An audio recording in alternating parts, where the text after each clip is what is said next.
Tu as ouvert mes yeux et je peux voir ta gloire. Alléluia.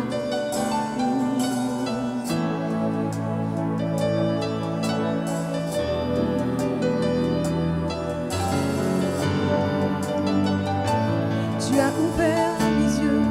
Tu as ouvert mes yeux et je peux voir ta gloire. Tu es glorieux, Seigneur.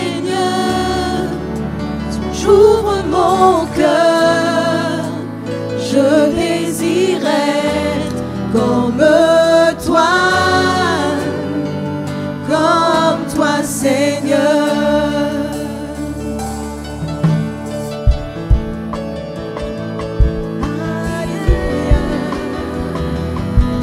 Tu es le sauveur de mon âme, oh Jésus. Sauveur de mon âme. Toi seul est digne d'adoration. Ton amour a ouvert le chemin vers toi.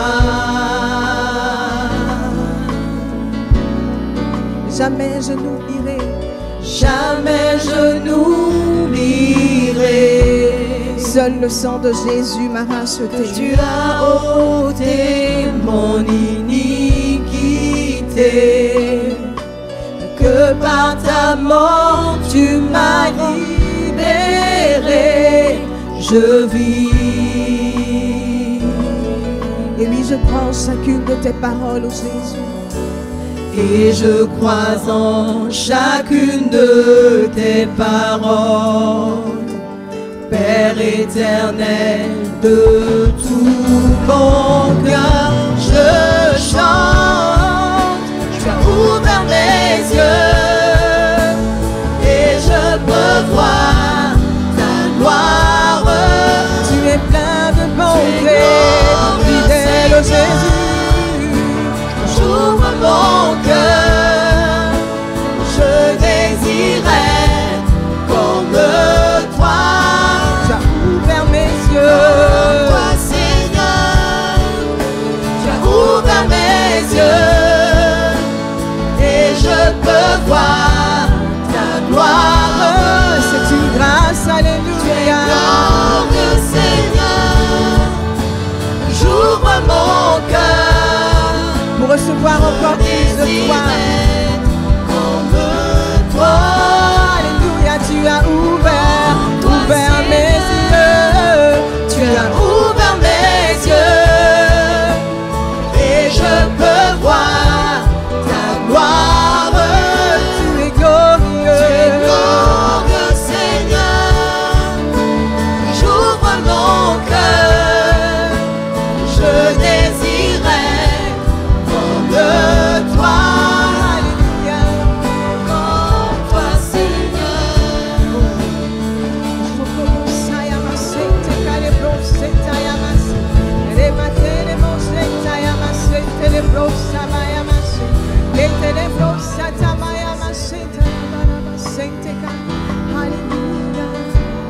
Et à nouveau me voici Jésus, à nouveau me voici. Je suis restauré quand j'approche de toi. Tu connais toutes mes craintes et mes désespoirs. Je veux le redire, à nouveau me voici dans ta présence. À nouveau me voici.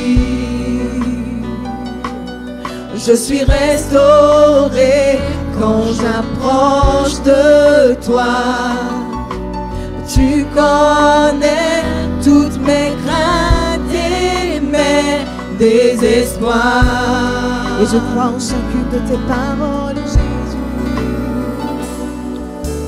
Et je crois en chacune de tes paroles, Père éternel, de tout mon cœur, je chante. Tu as ouvert mes yeux et je peux voir ta gloire.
toi, Seigneur.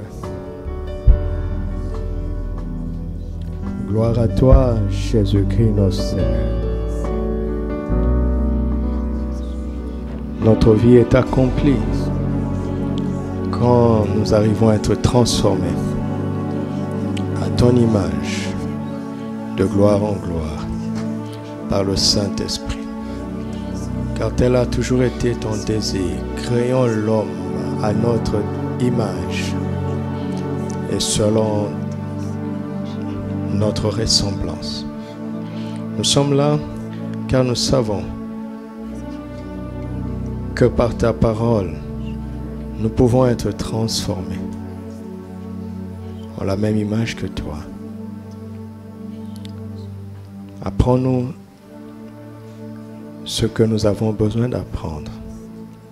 Enseigne-nous, éclaire-nous, montre-nous ce que tu veux que nous voyions et transforme-nous à l'image de Jésus-Christ notre Seigneur par le Saint-Esprit.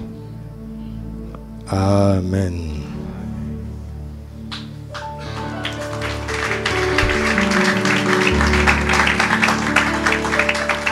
Gloire à Dieu. Alléluia. Shalomons-nous les uns les autres.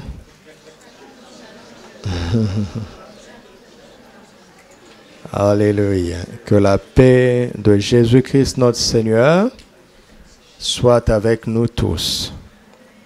Alléluia. Ce que Père Abraham a vu pour nous, ce que Père Abraham a vu pour nous, alors que nous sommes en train de méditer sur ce grand thème, la foi qui s'empare de l'invisible. Voyons ce que Père Abraham a vu pour nous. Genèse 12, verset 1. Genèse 12, 1. L'Éternel dit à Abraham, va-t'en de ton pays, de ta patrie, de la maison de ton père, dans le pays que je te montrerai. Littéralement, quitte ton pays pour aller dans le pays que je te montrerai. Alléluia. Hébreu nous dit qu'Abraham est parti sans savoir où il allait. Parce que ce qu'il attendait, c'était une vision de ce pays, n'est-ce pas? La direction de sa vie dépendait de la vision que Dieu allait lui donner. Parce qu'il est question de ce pays que Dieu allait lui montrer. Amen. Il ne s'agit pas de quitter le Maroc pour aller en Albanie, par exemple. Il s'agit de quitter là où tu es pour aller là où Dieu va te le montrer. Et ça, c'est très important. C'est très important. La destination d'Abraham était en fait la vision qu'il attendait de Dieu. Alléluia. La vision. C'est un mot extrêmement puissant que tout le monde utilise. Les lettrés et les illettrés. Les instruits et les moins instruits. Les riches et les pauvres. Les grands et les petits. Tout le monde utilise consciemment ou inconsciemment la vision. Mon esprit est déjà dans le séminaire. Donc je dois toujours faire un effort. Parce que le séminaire sera le couronnement de ce grand thème, en fait. Et le déclenchement d'une nouvelle étape pour l'Église au nom de Jésus. Mon ami, ce dont tu as le plus besoin dans la vie pour ton avenir, c'est une vision.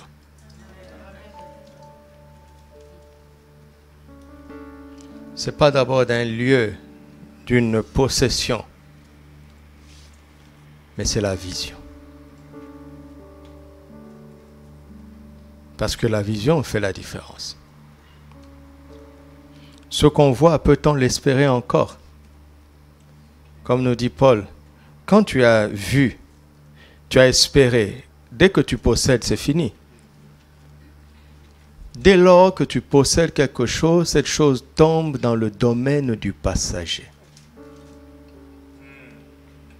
Vous entendez? Que tu le veuilles ou pas, cette chose va passer. Donc il te faut la vision de l'invisible pour saisir ce qui est permanent. Alléluia. Par exemple, quelle serait ta vision du mariage? Le jour de la bénédiction, tu es parvenu au mariage que tu attendais. Si ta vision s'arrêtait à là, votre mariage est en danger. Parce que ça tombe dans le domaine du passage. Il faut avoir une vision plus large, plus profonde de ce que Dieu donne. Genèse chapitre 13. Que le Seigneur vous ouvre l'esprit.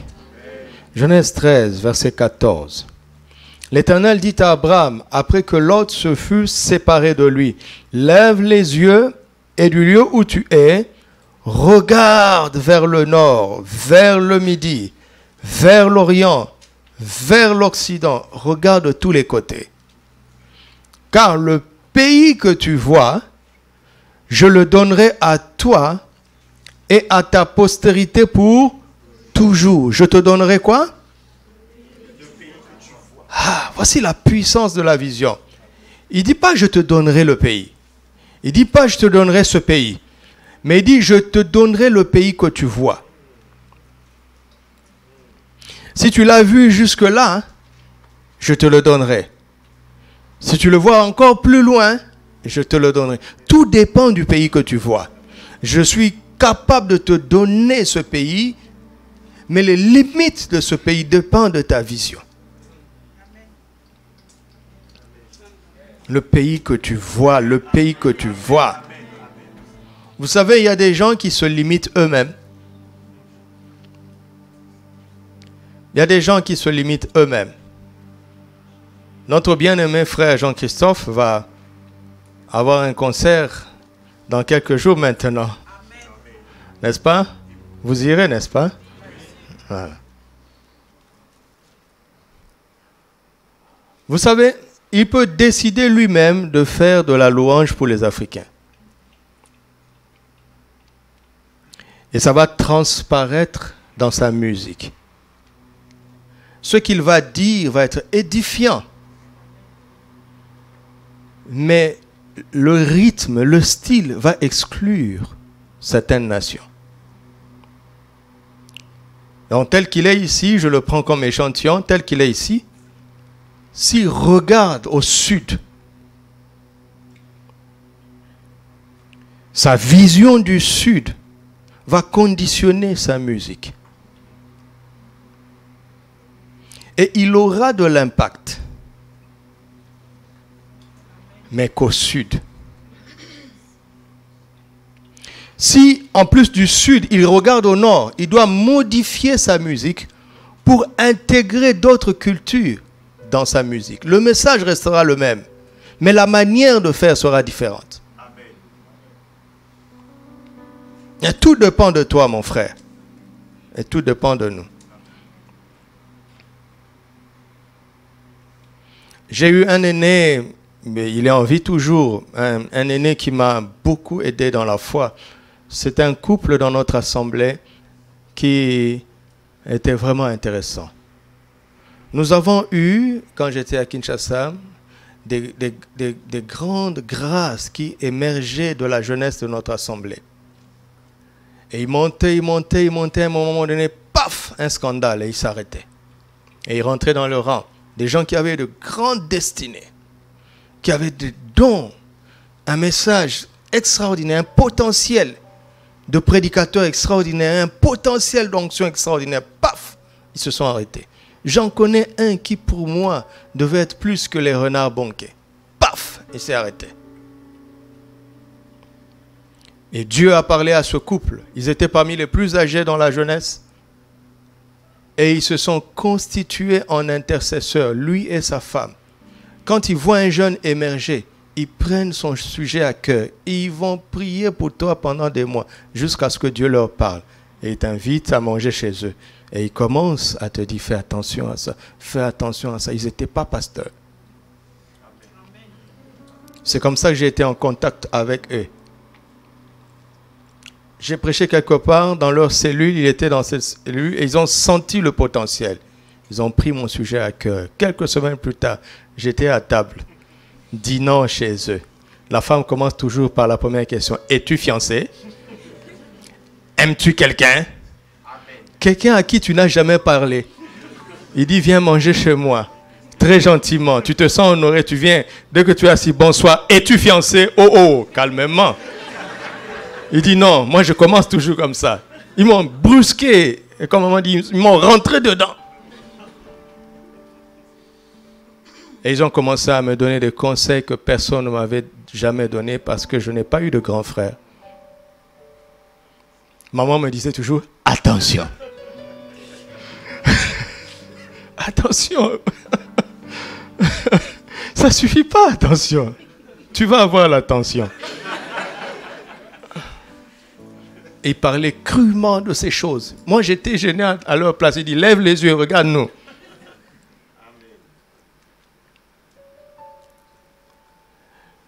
Et ils sont partis dans un pays en Occident. Et un jour, ils ont retrouvé mon contact. Ils m'ont envoyé un mail et puis nous avons échangé. Et ils nous ont dit, ah, nous sommes contents. Nous savions que tu deviendrais pasteur. Mais ce que nous ne savions pas, c'est que nous aussi, nous sommes devenus pasteurs.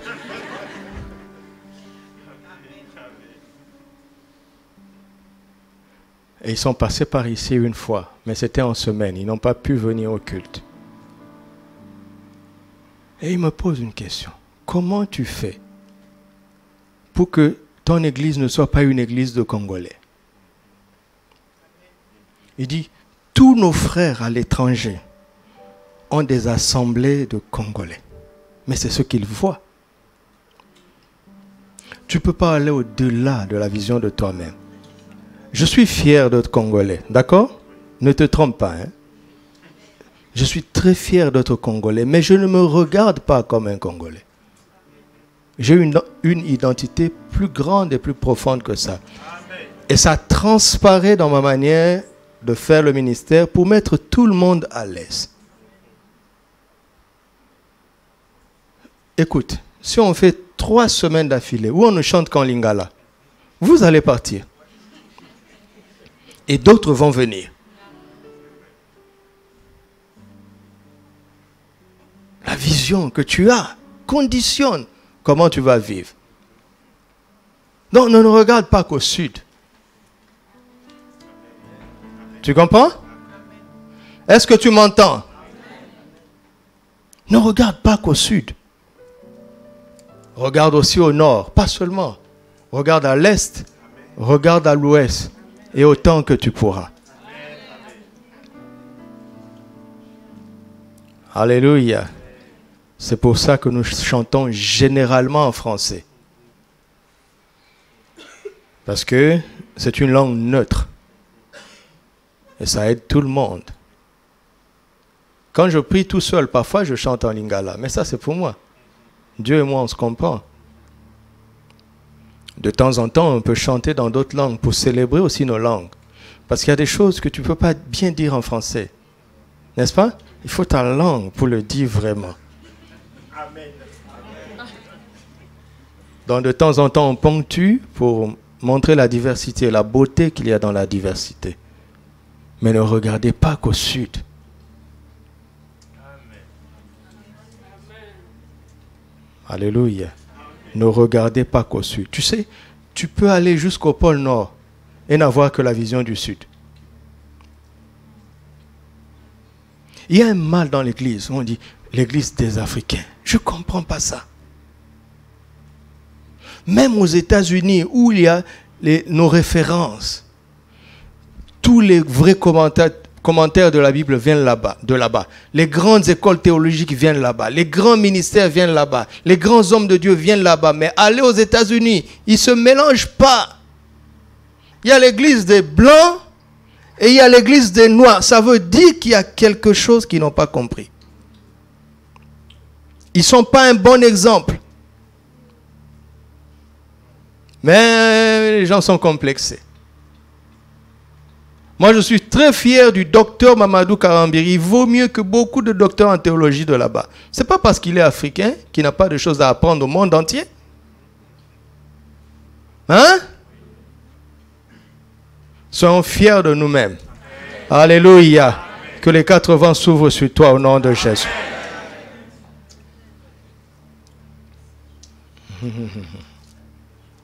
Le pays que tu vois, hein? Je te le donnerai. Pas seulement à toi. Et à qui? Et à ta postérité. Et pour quand? Pour toujours. Pour toujours. Alléluia. Pour toujours. Pour toujours. Quelle est cette postérité? Galates chapitre 3, verset 16.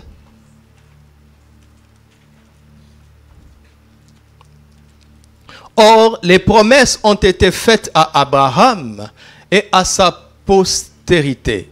Il n'est pas dit « et aux postérités », comme s'il s'agissait de plusieurs, mais en tant qu'il s'agit d'une postérité. Et à ta postérité, c'est-à-dire à qui? À Christ. Alléluia. En Genèse 13, Abraham a pris conscience de Christ. Alléluia. Parce que quand tu vois le plus large possible dans les 4 vents, tu aboutis à Christ. Seigneur, ouvre-leur l'esprit pour qu'ils comprennent ce que je suis en train de dire. Quand ton cœur n'est que pour les Africains, tu n'atteindras pas Christ. Quand ton cœur n'est que pour les Européens, tu n'atteindras pas Christ. Mais quand ton cœur s'ouvre pour toutes les nations, tu atteins celui qui a dit « Allez faire de toutes les nations mes disciples ».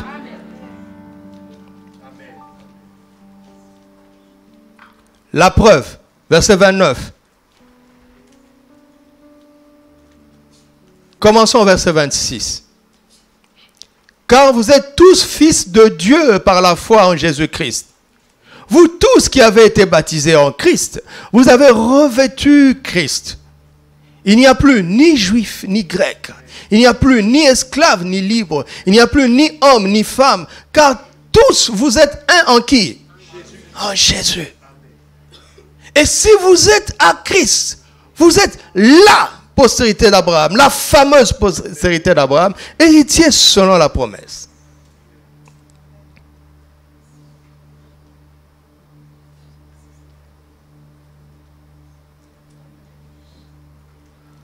Ce jour-là, en regardant le plus loin possible, dans les 4 directions, il est parvenu à la vision de Christ. Amen. Et Dieu dit, le pays que tu vois, je le donnerai à toi et à ta postérité.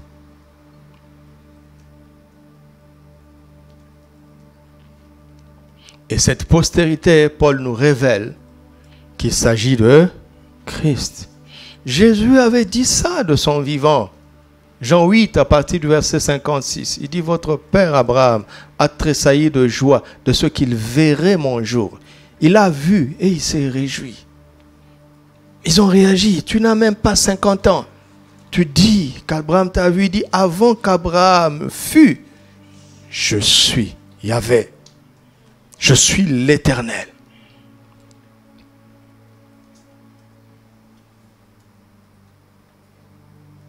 Vous savez, la vision que Dieu veut que nous puissions avoir, c'est la vision de Christ. Regardons Hébreux chapitre 11, verset 24. Hébreux 11.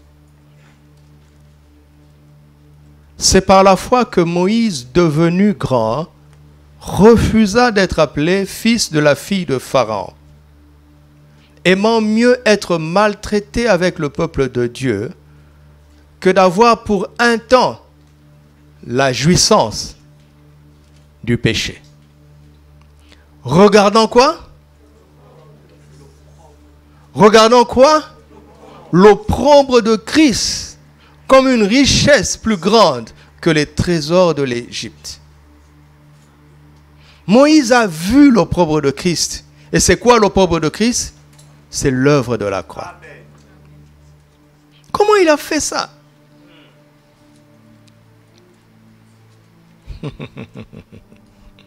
Vous savez, il y a des mystères cachés dans les Écritures pour qu'on les sonde. En Exode, tout ce qu'on vous dit, c'est qu'un jour Moïse a vu un Égyptien maltraiter un Hébreu, il l'a tué. Et puis quelques temps plus tard, voulant donner un conseil à un Hébreu, et le Hébreu lui a dit, tu veux me tuer encore comme celui-là? Et on dit que Moïse a fui. Jusqu'à ce que la pleine révélation vienne dans Hébreu 11. Moïse n'a pas fui, il est parti.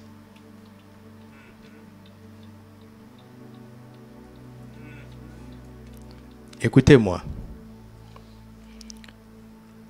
Si un prince tue un soldat, on va l'envoyer en prison? Réfléchissez. Moïse était un prince, non? Il a tué un soldat égyptien. Quelles que soient les raisons, qu'il ait tort ou pas, on l'enverrait en prison?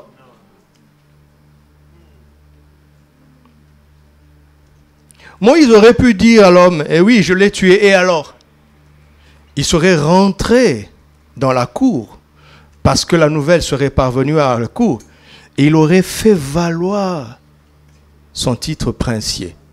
Donc, en faisant valoir son titre princier, il assumerait dorénavant sa condition d'Égyptien. Et il réunirait automatiquement à sa condition de Juif. Face à ce dilemme, il a trouvé la réponse dans la vision de la croix. Amen. Oh Seigneur, ouvre-leur l'esprit. Il y a des choses qui sont passées avant qu'ils ne partent. C'est pour ça qu'il faut lire toute l'Écriture. Il y a des dilemmes dans la vie pour lesquels, pour faire le bon choix, il faut avoir la vision exacte de l'œuvre de la croix. Amen. Parce que nous prenons toujours nos décisions par rapport à quelque chose. Je te conseille dorénavant de prendre toutes tes décisions par rapport à la croix.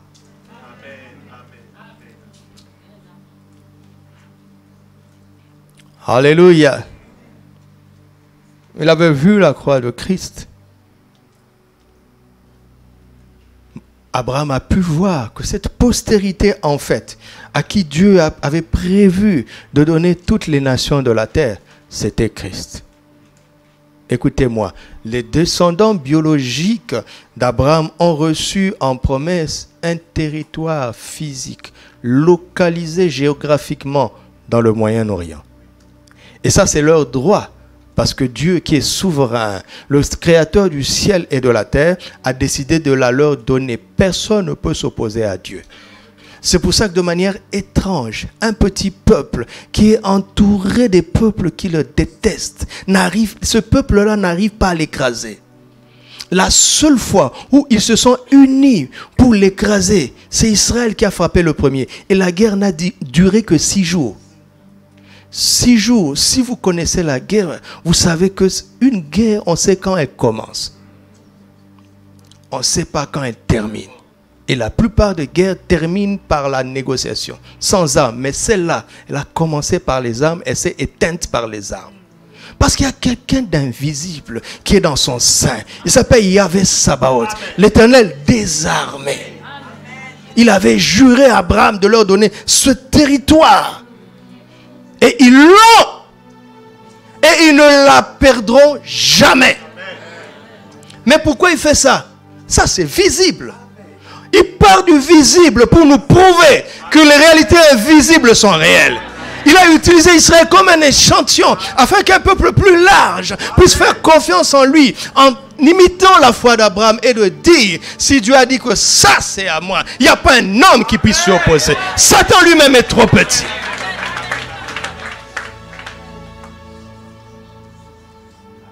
Ça c'est ce qu'on voit. Mais je ne vous demande pas de regarder au visible. Parce que l'Écriture ne nous enseigne pas ça. Nous regardons à l'invisible.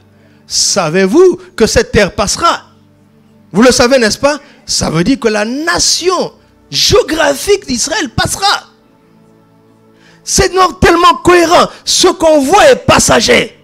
C'est ce qui est invisible qui est permanent. Un jour, nous vivrons sur ce que Dieu appelle la nouvelle terre et les nouveaux cieux.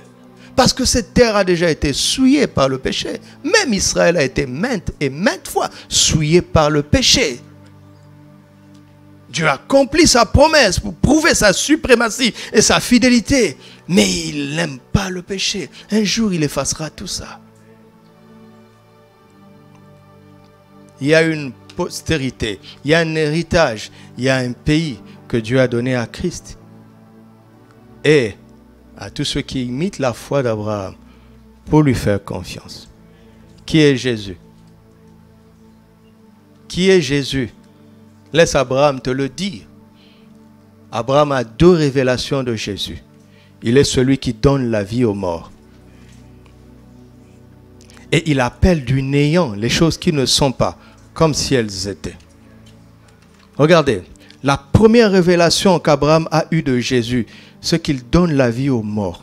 Il est le seul à le faire.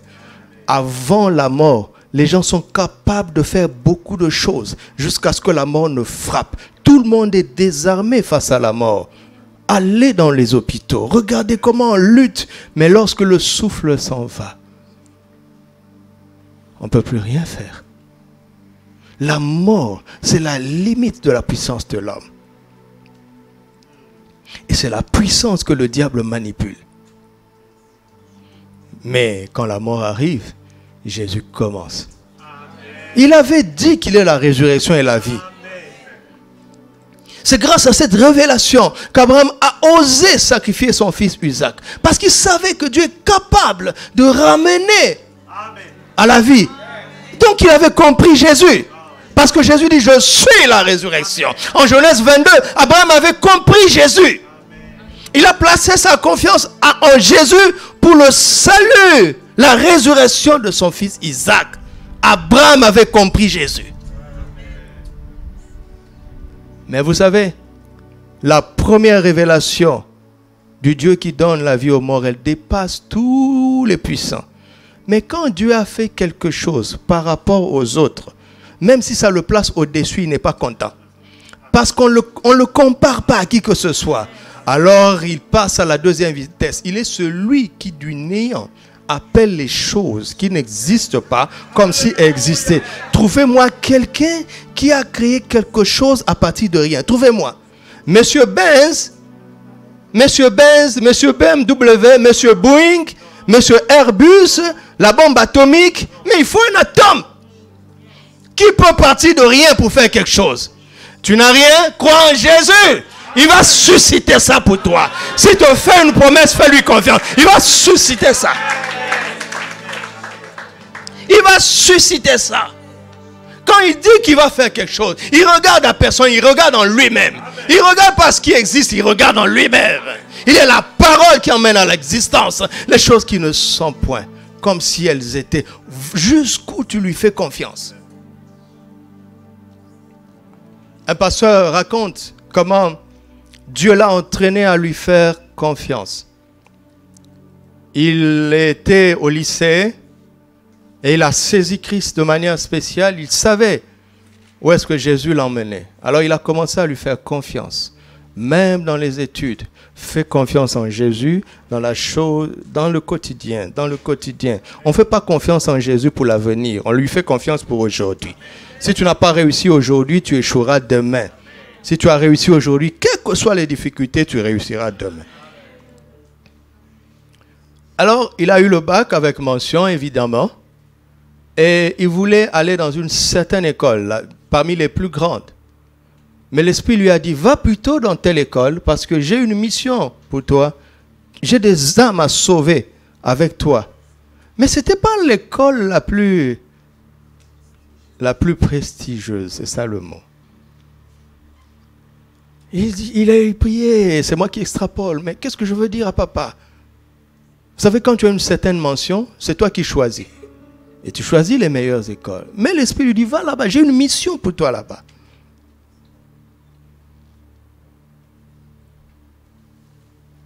Alors pour vous passer les détails, Dieu lui a dit, choisis ici.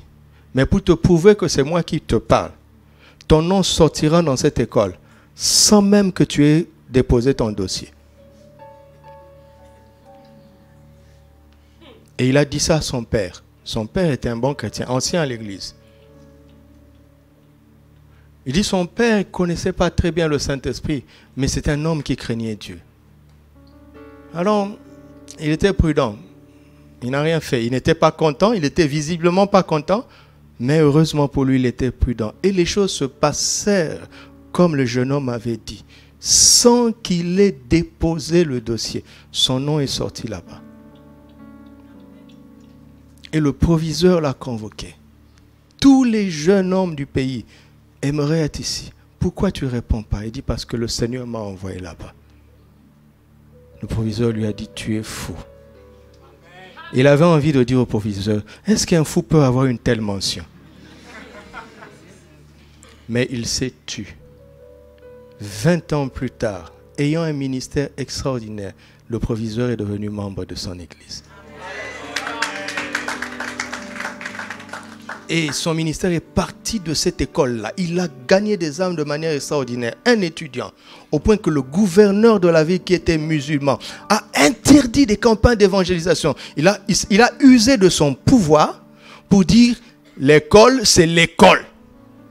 On ne fait pas la prière à l'école. Et le gouverneur, le lendemain, lui, il fait une campagne à l'école. On lui dit, tu n'as pas vu ce que le gouverneur a dit? Il dit, j'ai vu, mais celui qui m'a envoyé est plus grand. Amen.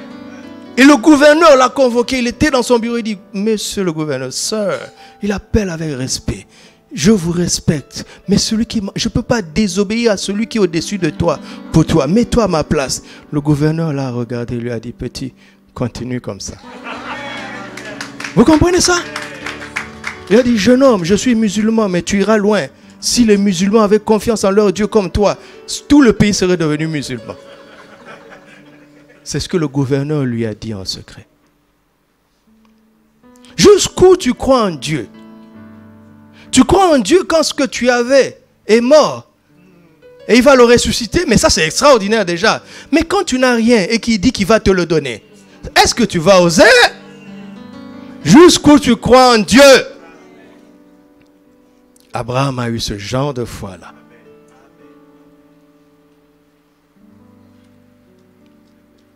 Alléluia.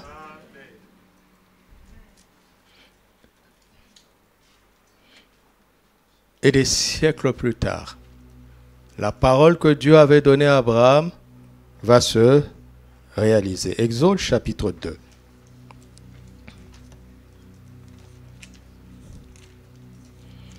Que le Saint-Esprit pousse sagement votre foi à l'extrême. Vous avez entendu ce que j'ai dit? Qu'il pousse sagement. Ah ouais. Mais à l'extrême. Sagement. Vous allez comprendre ça dans le séminaire. Ce n'est plus le temps d'avoir une foi molle. Eh mes amis, ne faites plus les choses à moitié. Ce n'est plus le temps, les temps sont graves. Nous sommes dans les temps de la fin.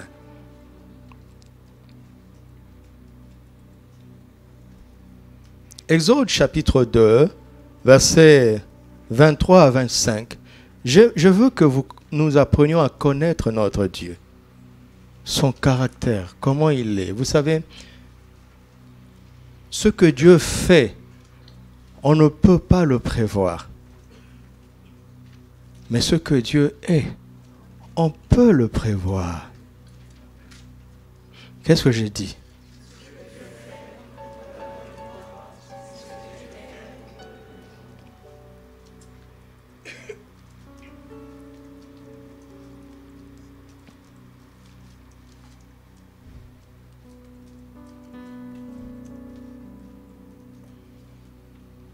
Dieu est prédictible. Je ne sais pas si ça se dit en français. Prévisible, voilà, prévisible. Par exemple, si tu as péché, je peux déjà prévoir quel sera le comportement de Dieu. Il va te pardonner.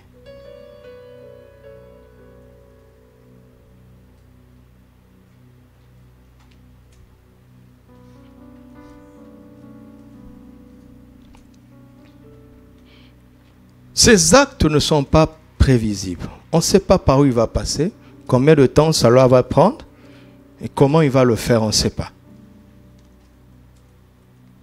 Mais son caractère est prévisible. Si Jésus ne revient pas 100 ans plus tard, je peux vous dire comment Dieu sera envers vous après 100 ans. Il sera bon. Il sera fidèle. Il vous aimera tellement. Ça, c'est prévisible. On ne connaît pas Dieu par ses actes puissants. On connaît Dieu par son caractère. Amen. Alors, regardez le caractère de Dieu ici. Longtemps après, le roi d'Égypte mourut. Les enfants d'Israël gémissaient encore sous la servitude et poussaient des cris. Ces cris que leur arrachait la servitude montèrent jusqu'à Dieu. Dieu entendit leur gémissement et se souvint de quoi? De son alliance.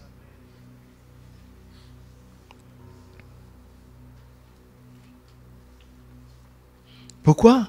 Parce qu'il est fidèle. Il est fidèle.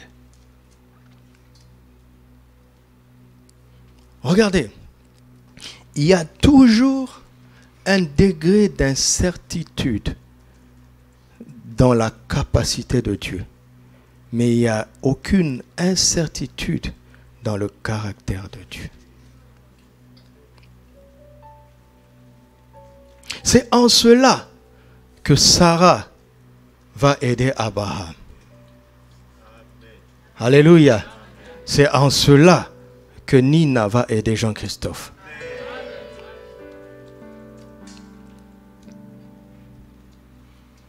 Romains 4, verset 19. Et sans faiblir dans la foi, il ne considéra point que son corps était déjà usé, puisqu'il avait près de 100 ans, et que Sarah n'était plus en état d'avoir des enfants. Il ne douta point par incrédulité au sujet de la promesse de Dieu, mais il fut fortifié par la foi, donnant gloire à Dieu. Et ayant une pleine conviction que ce que Dieu promet, il va aussi l'accomplir, il peut. Vous avez vu ça? Vous savez, quand Dieu te promet quelque chose, il peut le faire.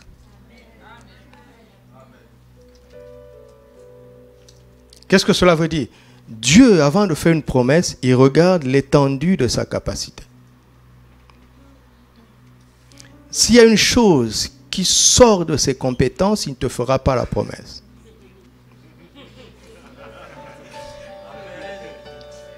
Hébreux 11, 11. Parce que quelqu'un dit, mais pourquoi tu t'arrêtes là? Rien ne sort de ses compétences. C'est pour que tu réfléchisses que je me suis arrêté. Hébreux 11, 11.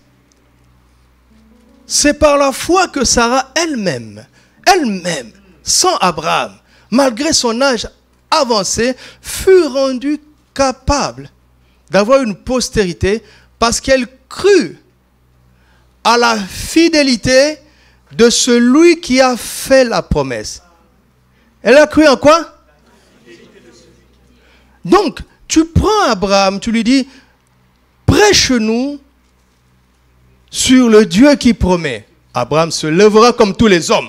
Parlez avec arrogance. Je vous dis, mes frères et mes sœurs, si Dieu promet, il peut le faire.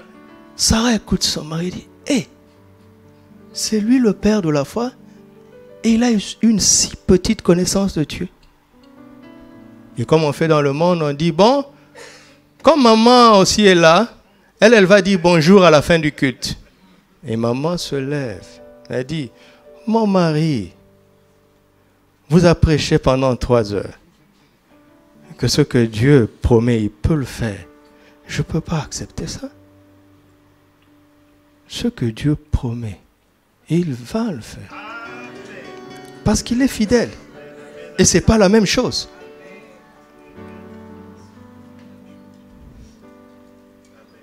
N'est-ce pas? Regardez. Comment est-ce que je peux vous parler? Puis-je parler encore? Avez-vous déjà entendu parler de la ménopause des hommes?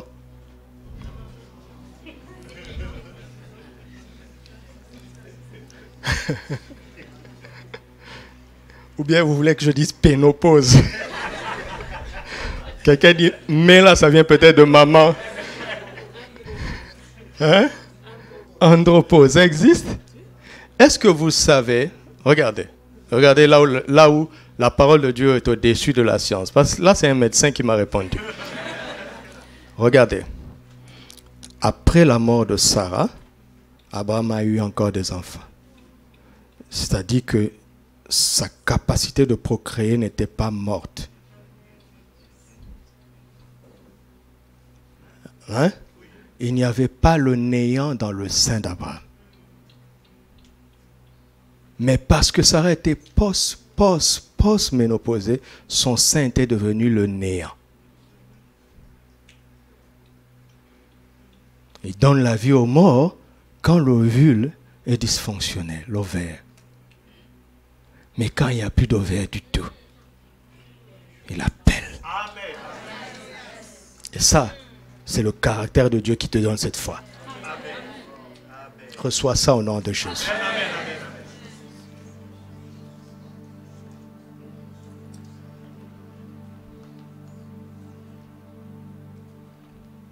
Alors, c'est pour vous dire que Dieu agit sur la base de l'alliance. Les cris montés, n'est-ce pas? Les gémissements sont montés jusqu'au ciel, mais Dieu s'est souvenu de l'alliance. Pourquoi? Pourquoi? Parce qu'en Genèse 15, Dieu avait déjà dit à Abraham que tes descendants vont souffrir dans une terre étrangère, mais je vais attendre 4 générations pour les secourir. Pourquoi? Parce que l'iniquité des Amoréens n'a pas encore atteint son comble. Donc quand on crie à la première génération, Dieu entend, mais il regarde à l'alliance. Il reste 3 générations.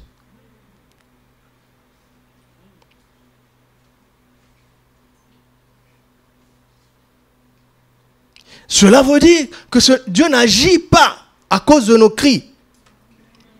Il agit à cause de l'alliance. C'est pour ça que Jésus dit, quand vous priez, passez par mon nom. Il le fera en mon nom.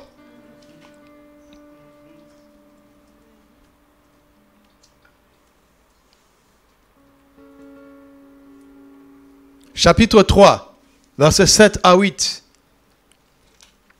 Exode 3, 7 à 8. L'Éternel dit, j'ai vu la souffrance de mon peuple qui est en Égypte, et j'ai entendu les cris que lui font pousser ses oppresseurs, car je connais ses douleurs.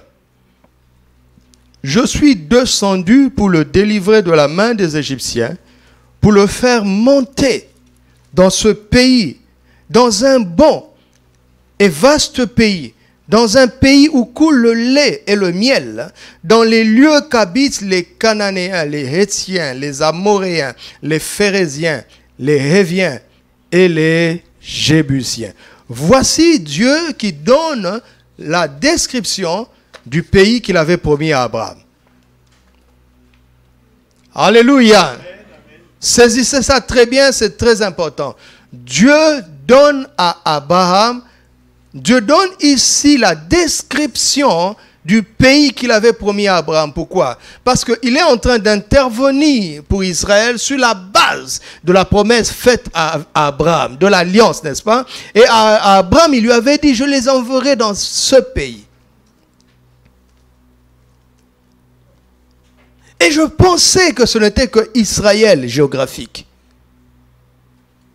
Mais Dieu parle d'un pays qui a 4 descriptions. C'est là où se trouve la beauté des Écritures. Comment nous pouvons nous approprier du message qui au premier degré était adressé à des hommes d'un autre temps et extraire les principes pour s'en servir pour nous dans ce temps-ci. En Christ Jésus. Il dit ce pays est premièrement occupé, deuxièmement c'est un pays bon, troisièmement c'est un pays vaste, quatrièmement c'est un pays où coule le lait et le miel. Et il dit en dehors de ce pays il y a de l'oppression, il y a de la souffrance, il y a des douleurs. Et je veux mieux dire ce que je n'ai pas dit au premier culte. Ce n'est pas qu'en entrant dans ce pays, il n'y aura plus de douleur. Mais les éléments, les caractéristiques de ce pays te donneront de l'autorité face à la souffrance, face à l'oppression, face à la douleur. Vous entendez? Et les caractéristiques de ce pays que Abraham a vu, sont ici. C'est un pays, notez, heureusement occupé. Notez heureusement. Je vais vous l'expliquer. Nous aurons tendance à dire, oh, malheureusement, c'est occupé, oh. Maintenant, on doit combattre, oh. On ne combat pas, on prend. Parce que Dieu nous l'a donné. Ce pays est heureusement occupé, premièrement. Deuxièmement, ce pays est bon. Troisièmement, ce pays est parfait. Et quatrièmement, troisièmement, ce pays est vaste. Et quatrièmement, ce pays bénéficie d'un régime d'exception. Notez ça, je vais vous expliquer. Ce pays bénéficie d'un régime d'exception. Je commence par ce pays qui est bon. Il est bon pourquoi? Parce que tout ce que Dieu fait est bon. Il est bon parce que Dieu l'a fait. Genèse 1, 31, Dieu vit tout ce qu'il avait fait et voici c'était très bon. Dieu ne sait pas faire quelque chose qui soit médiocre. Impossible. Et s'il y a un pays que Dieu n'a pas fait, alors ce pays peut ne pas être bon. Et comme c'est Dieu qui a fait tous les pays de la terre, tous les pays sont bons. Mais la différence, c'est la vision que nous avons de ce pays. Si nous le regardons comme un pays que Dieu a fait, nous savons que c'est un bon pays. Et là, tu ne résistes pas quand Dieu dit « je t'établis ici ». Tu dis « oh Seigneur, j'aurais aimé que tu m'établisses là-bas ». Peu importe où que je sois, si Dieu veut que je sois là-bas, c'est bon. Amen.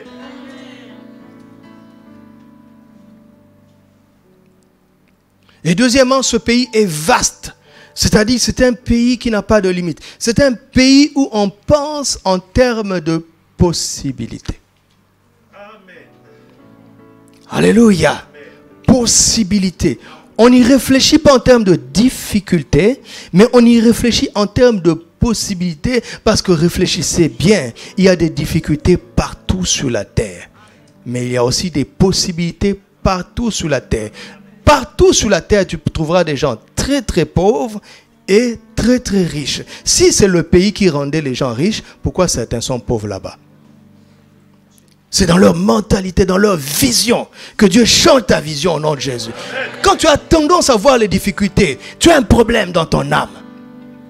Tu es à l'étroit, ton âme est emprisonnée, il est mis à l'étroit quelque part. Et ça fait que tu es toujours sensible. Oh, on ne peut pas. Personne ne l'a jamais fait. Jusqu'à ce que je vienne. Je parle de toi, je te dis comment tu dois répondre. Personne ne l'a jamais fait, oui, jusqu'à ce que je vienne. Je puis tout par celui qui me fortifie. Possibilité. Quand on m'a accueilli, je suis arrivé dans cette nation, les compatriotes m'ont accueilli, m'ont donné 2 précieux conseils selon eux. Ils disent, ce pays, c'est un pays de stress. Et les gens sont racistes. Je n'ai jamais eu les 2 problèmes. Les Marocains ne sont pas racistes du tout. Vous ne le croyez pas ça? Ils sont aussi chaleureux que les Africains. Hein. Vous savez ça, non? Ils sont chaleureux comme ça.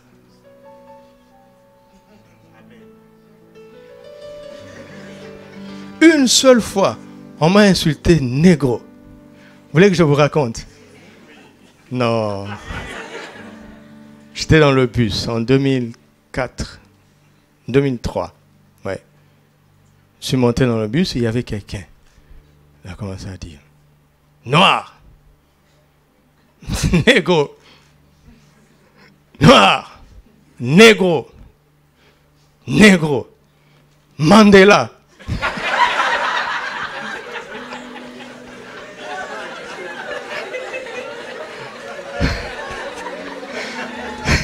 C'est un compliment, non, Mandela?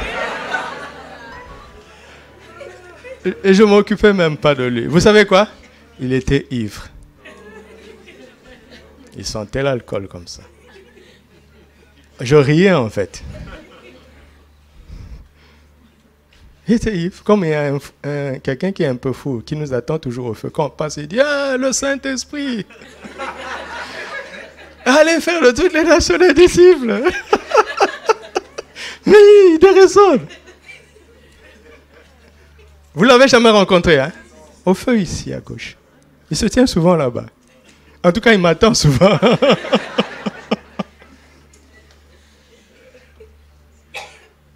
Les gens se mettent à l'étroit eux-mêmes. Ouais, ce pays, c'est une mentalité de possibilités.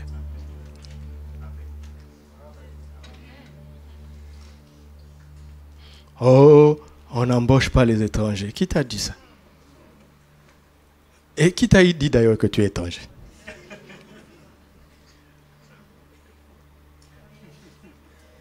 Quand tu te sens étranger, les autres comprennent. Quand tu te sens chez toi, ça les énerve. Ou bien ils t'acceptent. Un pays vaste, vous comprenez, non? Vous voyez ce que je suis en train de faire? Où que tu sois sur la terre, ces caractéristiques sont dans ton esprit. C'est à toi de les transporter et de les manifester. Parce que nous sommes en connexion avec El Shaddai, le Dieu qui est autonome. Vous savez, Israël, dans le désert, transportait en lui sa centrale électrique. Une centrale électrique mouvante, sans câblage. La colonne de feu. Un réseau de chauffage en plein air étonnant. Qu'aucune science n'a conçu jusque-là. Un service d'éclairage autonome, sans câblage et mouvant avec eux. Ils transportaient en eux une boulangerie invisible qui déposait à leurs pieds du pain chaque matin. Quand ils avaient besoin de viande, parce qu'ils étaient fatigués de mal, ils commandaient un McDrive. Le vent amenait les cailles chez eux, sans argent. Quand ils avaient besoin de pain, ils n'allaient pas à Marie-Jeanne, de là où ils sont. Ils étendent leur vision. Et le pain vient. Autonome, El Shaddai, il est le Dieu tout suffisant. Ils avaient leur réseau d'immunité sanitaire. Dieu dit, je ne vous frapperai pas des maladies dont je frappe les nations. Quand ils étaient en mouvement, ils avaient une couverture spirituelle qui les protégeait des maladies, des épidémies. Ils avaient un réseau de préservation de leurs chaussures à leurs pieds. Leurs vêtements n'usaient pas. L'atmosphère n'affectait pas leurs tissus. Mais on peut vivre ça aujourd'hui. C'est extraordinaire. Alors il dit, mais vous êtes des fils d'Abraham. Vous êtes des fils d'Abraham. Entrez dans ce pays. Entrez dans cette vision. Entrez dans cette mentalité. Oh, qu'est-ce que je vais manger demain? Tu manges aujourd'hui? Rends grâce à Dieu. À chaque jour suffit sa peine. Le miracle qui t'a donné le pain aujourd'hui se reproduira demain. Et ainsi de suite. Le Dieu qui prend soin de toi aujourd'hui fera de même demain parce qu'il est fidèle. Amen. Alléluia. C'est dans ta mentalité. C'est dans ta vision. Je ne sais pas comment on fait pour avoir tout ça.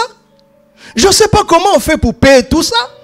Ça coûte excessivement chaque mois. Je ne sais pas comment on fait, mais je ne regarde pas votre poche.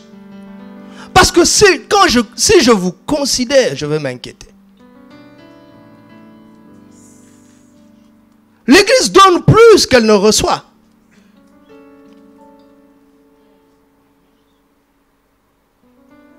Comment on fait?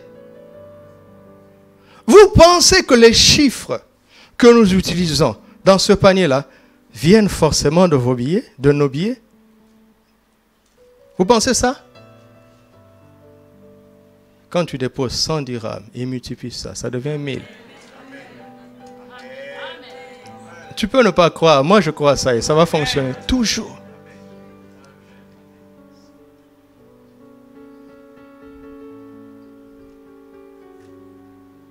Ces bâtiments nous ont été cédés, on n'a pas demandé. On avait pris le premier. Après, Dieu a réveillé son esprit, passant par la fibre de la cupidité et de l'intérêt.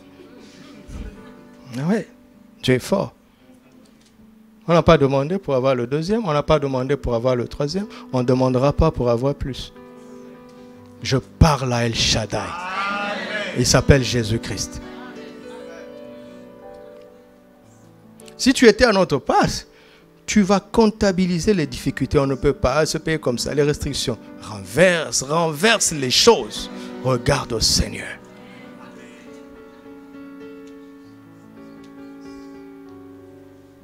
Là, je me tiens dans un pays vaste, je le sais.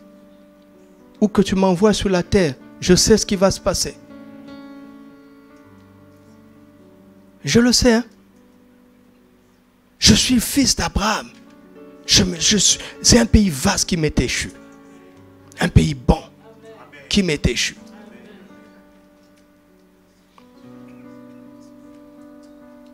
Et la quatrième caractéristique, c'est un pays où coule le lait et le miel. Pourquoi j'ai dit que c'est un pays qui bénéficie d'un régime d'exception? Parce qu'en fait, en Genèse 3, le sol a été maudit à cause du péché d'Adam. Mais Dieu dit dans ce pays-là, il y aura l'abondance. Le lait ne coule pas tout seul, il faut les abeilles. N'est-ce pas? Il faut les vaches, merci. Le lait ne coule pas tout seul, il faut les vaches. Le miel ne coule pas tout seul, il faut les abeilles. Donc, si tu es intelligent, tu sais que dans ce pays-là, tu dois pratiquer l'élevage et l'agriculture. Parce que les abeilles s'occuperont de féconder tes plantes en butinant sur les pollens. Tu auras des fruits et des légumes et en plus tu auras du miel. Donc, le message c'est que c'est un pays où si tu travailles, tu récolteras de l'abondance. Et Abraham dit, Seigneur, attends un peu. Le sol est maudit. Tu as dit à la sueur de ton front, il dit, oui, j'ai décidé à cause de ta foi d'un régime exceptionnel. Ton travail bénéficiera de la faveur de Dieu. Mais il faut que tu travailles. Parce que le lait ne coulera pas tout seul. Le miel ne coulera pas tout seul. Et Dieu va beaucoup plus loin, beaucoup plus loin. Je veux juste lancer, je vous laisse réfléchir, méditer. Il dit, le lait coule des vaches, certes, n'est-ce pas? N'est-ce pas? Le miel vient des abeilles, donc il faut de l'agriculture. Ça, c'est le premier niveau. Il faut simplement travailler. Pratiquer l'élevage et l'agriculture. Mais regardez, les plus grands boss, ce n'est pas les gens qui travaillent. c'est les gens qui transforment. Parce que le lait que tu as dans ton verre, c'est d'abord de l'herbe que la vache a transformé en lait. Il dit, ne te contente pas de pratiquer l'élevage. À un moment de ta vie, il faut que tu deviennes un transformateur. Transformateur des possibilités qui sont là. Parce que plus tu transformes quelque chose, plus riche cette chose devient. Sa valeur augmente, n'est-ce pas? Il dit, j'ai créé un régime exceptionnel dans ce pays pour que tu aies la possibilité de travailler et de transformer en comptant sur ma faveur. Alléluia. Alléluia.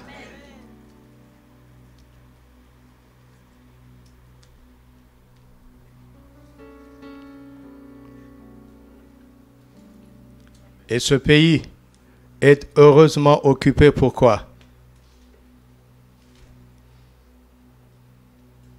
Il est heureusement occupé. Pourquoi?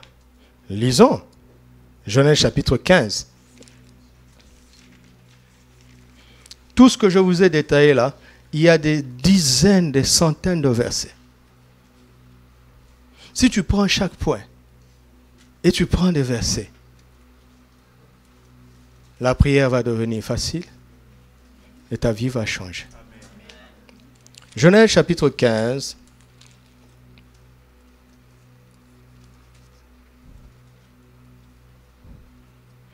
Verset 16. À la 4e génération, ils reviendront ici, car l'iniquité des Amoréens n'est pas encore à son comble. Je veux gagner du temps, je cherche le verset directement.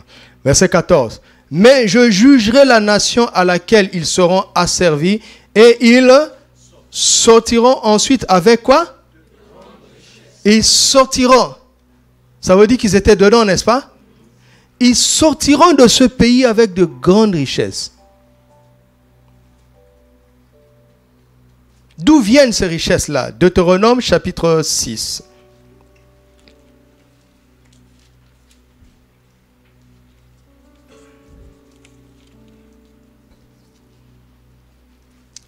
Versets 10 à 15. L'Éternel, ton Dieu, te fera entrer dans le pays qu'il a juré à tes pères, à Abraham, à Isaac et à Jacob de te donner. Tu posséderas quoi? De grandes et de bonnes villes qui l'ont bâti. Les occupants. Verset 11. Tu posséderas des maisons qui sont pleines de toutes sortes de biens que tu n'as point remplis. Qui l'a rempli? Oui, il est bon que ton territoire soit occupé. Ils sont en train d'y travailler. Dieu a attendu 4 générations. Pourquoi? Il y a un niveau de richesse que tu n'aurais pas eu si leur travail s'était arrêté à la première génération. Dites Amen. Amen. Ils sont en train de bosser pour toi. Des citernes creusées que tu n'as point creusées, ils sont en train de les creuser pour toi. Des vignes et des oliviers que tu n'as point plantés, c'est eux qui les plantent pour toi. Tu entends? Une chose aussi simple, même quand tu es embauché, quelqu'un a risqué sa vie pour créer une entreprise? N'est-ce pas? Il a commencé difficilement, il a pris des crédits, c'est lui qui a pris des risques. Il a hypothéqué sa maison. Aujourd'hui, l'entreprise est florissante.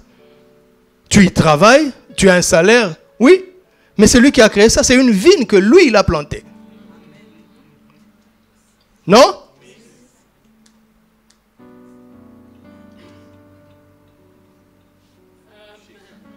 Que Dieu bénisse les occupants de ton territoire.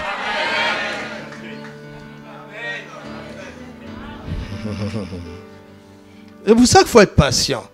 Tant que Dieu ne te sort pas de là, il est en train de regarder. Non, ce niveau de richesse est trop petit. Bon, ça va. Ça, on ne force pas. Josué 24, versets 11 à 13. Vous passâtes le Jourdain et vous arrivâtes à Jéricho. Les habitants de Jéricho combattirent contre vous. Je les livrai entre vos mains. Verset 12. Et j'envoyai des frelons devant vous, les frelons, qui les chassèrent loin de votre face, comme les 2 rois des Amoréens. Ce ne fut ni par ton épée, ni par ton arc. Je ne comprends pas les prédicateurs qui vous disent d'aller combattre pour avoir votre territoire. Ils se basent sur quoi? Ils se basent sur quoi? Ils se basent sur quoi?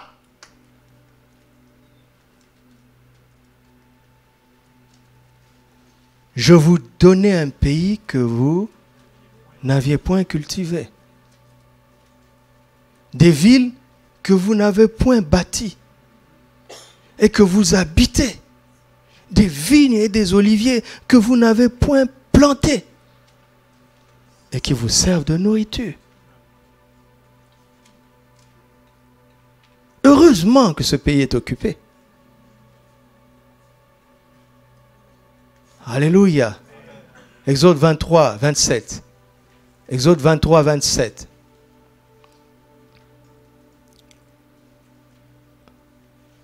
« 23, 27. J'enverrai ma terreur devant toi. Je mettrai en déroute tous les peuples chez lesquels tu arriveras. Et je ferai tourner le dos devant toi à tous tes ennemis. J'enverrai les frelons devant toi. Et ils chasseront loin de ta face les éviens, ainsi de suite. Je ne les chasserai pas en une seule année. Loin de ta face. C'est pour ça qu'on n'est pas encore entré dans le projet Caleb. Il y a des choses dans lesquelles Dieu nous exerce dans ces conditions-ci. De peur que le pays ne devienne un désert. Heureusement que le pays est occupé. Ils sont en train de combattre la désertification pour nous.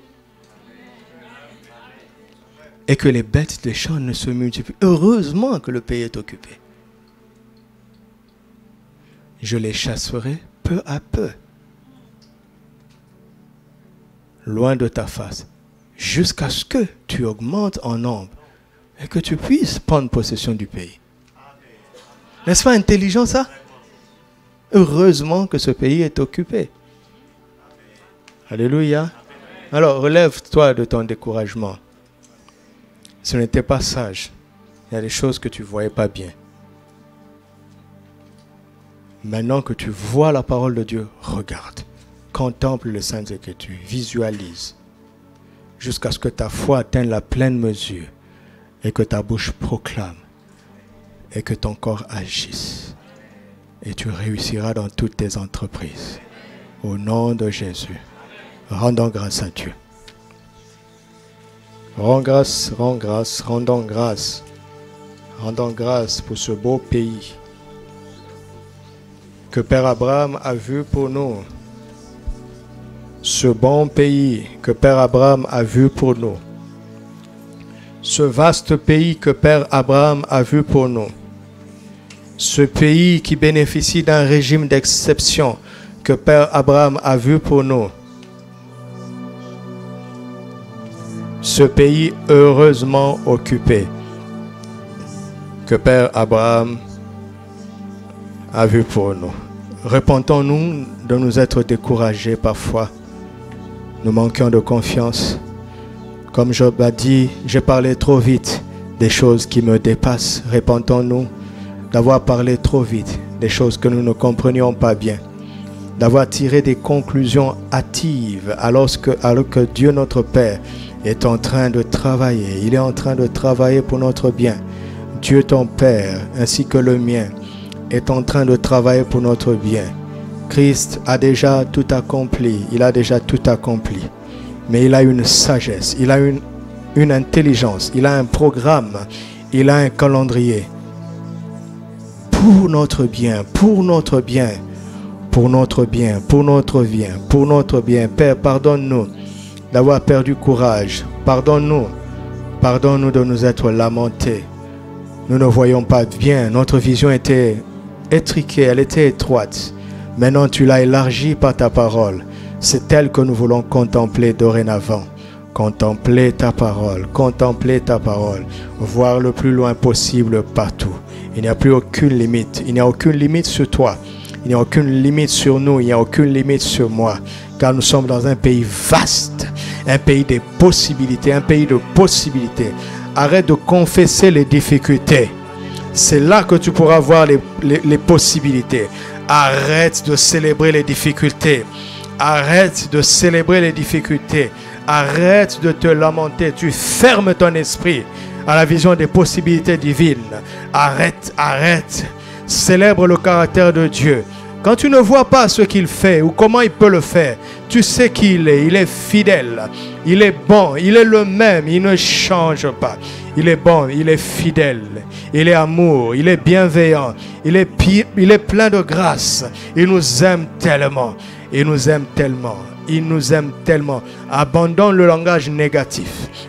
Arrête de dire Dieu a dit mais. Ne dis plus jamais mais. N'ose plus jamais.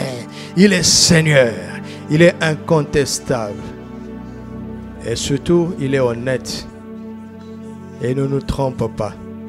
Il ne fait pas de promesses hâtives. Il a regardé à la croix. Il a regardé à Jésus avant de te promettre quoi que ce soit. Quoi que ce soit. Quoi que ce soit. Quoi que ce soit.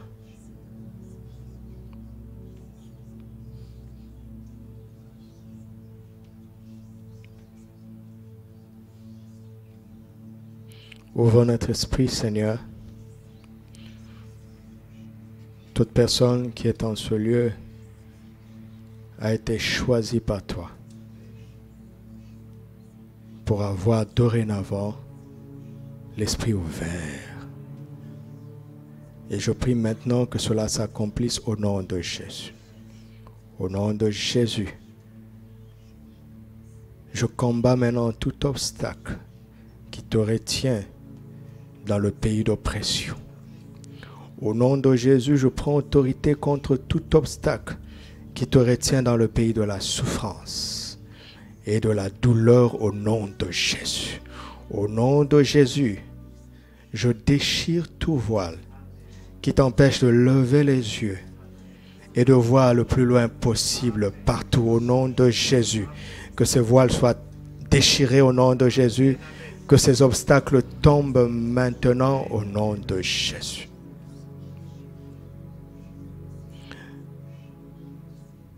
Que ces obstacles disparaissent au nom de Jésus. Que ces voiles disparaissent au nom de Jésus. Que les écailles tombent de vos yeux au nom de Jésus. Que votre cœur soit rempli de la plénitude de la foi. Que la lumière de Christ vous éclaire de l'intérieur. Et qu'elle chasse toutes sortes de ténèbres dans votre esprit, dans votre âme et autour de vous. Au nom de Jésus. Au nom de Jésus. L'Esprit me dit de prier pour deux catégories de personnes. Je vais prier d'abord pour toutes les personnes qui avaient eu une promesse de Dieu. Et c'est comme si cette promesse est morte. Tu avais commencé à voir le fruit et tu l'as perdu. Et tout s'est arrêté. Et tu es perturbé au-dedans de toi-même. Tu ne comprends pas. Tu ne comprends pas. Dieu me dit de te dire qu'il veut te révéler qu'il est celui qui donne la vie aux morts. Si tu te retrouves, lève-toi. Je veux prier pour toi. Lève-toi. Père, au nom de Jésus, je parle au Saint-Esprit. Saint-Esprit, souffle de toutes parts sur ma soeur et sur mon frère. Et que cette promesse revienne à la vie maintenant. Que ceux qui étaient morts soient ressuscités maintenant. Que ceux qui étaient morts reviennent à la vie. Que ceux qui étaient morts soient retrouvés, restaurés maintenant au nom de Jésus. Recevez cela. Recevez-le parce que c'est fait. Recevez-le. Recevez-le parce que c'est fait. Recevez-le. C'est dans la foi, c'est dans l'invisible que ça se passe. Recevez-le par la foi. Recevez-le par la foi. Père, je te rends grâce parce que c'est fait. Et je bénis ton nom, au nom de Jésus. Que tout ce que tu avais promis et qui a été apparemment vaincu par la mort revienne à la vie. Je proclame la résurrection. Je proclame la restauration. Je proclame le rétablissement. Au nom puissant et glorieux de Jésus. Amen. Une deuxième catégorie, ce sont ceux qui ont une promesse, certaines qui viennent du Seigneur, mais tu ne vois même pas par où il va commencer. C'est le néant. La parole est réelle, mais c'est le néant autour de toi et tu ne vois pas comment Dieu va procéder. Il est celui qui appelle les choses qui ne sont point, comme si elles étaient. Lève-toi si tu te reconnais, mais tu penses à quelque chose de précis. Tu as une ferme attente des choses que tu espères. Tu ne te lèves pas comme ça au hasard. Tu as une ferme attente de quelque chose sur la base d'une promesse. Mais tu vois le néant, tu ne sais pas comment Dieu va procéder. Il veut te montrer qu'il est Dieu. Il n'est pas seulement le plus grand, il est Dieu. Il est Dieu par lui-même. Il est la source de toute existence. Père, au nom de Jésus, je m'accorde avec ce frère et cette sœur, tous ceux qui se sont levés conformément à ta volonté, tous ceux qui ont reçu une promesse qui vient réellement de toi. Je m'accorde avec eux pour appeler ces choses maintenant à l'existence au nom de Jésus. J'appelle ces promesses à l'existence au nom de Jésus. J'appelle ces promesses à l'existence au nom de Jésus. J'appelle ces promesses à l'existence au nom de Jésus. J'appelle ces promesses à l'existence au nom de Jésus.